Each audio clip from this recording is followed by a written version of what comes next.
Hi అండి. మీకు ఇప్పుడైతే ఒక ఫుడ్ అయితే చూపిస్తాను చూడండి. ఇదేంటి అనుకుంటున్నారు? అందరికీ తెలిసే ఉంటుందిలేండి.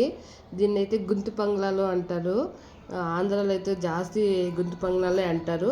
మా కర్ణాటకలో మాత్రం దీన్నైతే పడ్డు అంటామండి. పడ్డు అంటే గుంత పొంగనాలు అయితే పడ్డు అంటాము. చాలా అంటే చాలా బాగుంటుంది. మేము చిన్నప్పుడు అయితే సంతల్లో అంతా అమ్ముతా ఉండ్రు. ఇదైతే రూపాయికి 4, 5 అలా ఇస్తా ఉండ్రు. ఇప్పుడు అమ్ముతారో లేదో నాకు తెలియదు. ఇప్పుడైతే ఈరోజు మా ఇంట్లో అయితే గుంత పొంగనాలు అయితే చేశాను. మా పాప చూడండి బాక్స్కి అయితే ఎన్ని వేసుకుంది, 4 వేసుకుందండి. ఏం సరిపోతుందమ్మా అంటే, నీకేమ్మా నువ్వు చెప్తావు, ఆ ఆడైతే నేను తినేక అయ్యలేదు, అందరూ భిన్న తినేస్తారు, నా చేతిలో అయ్యేది అయితే చెప్పి 4 అయితే వేసుకోండి. చట్నీ వేరే బాక్స్లో వేసుకోండి అంటే కూడా అయ్యేదంట, దాంట్లోకే వేసేయమని చెప్పింది. చూడండి చట్నీ 4 గుంత పొంగనాలు అయితే సరిపోయింది. పెద్దోళ్ళకైతే ఎక్కడ సరిపోతుంది, చిన్నోళ్ళకి ఎక్కడ సరిపోతుంది, మీరే చెప్పండి. మా పాప అయితే ఇంతే తింటుందండి. మీకు ఈ వీడియో కనుక నచ్చింటే లైక్ చేయండి, షేర్ చేయండి, సబ్స్క్రైబ్ చేసుకోండి. ఓకేనండి, బాయ్.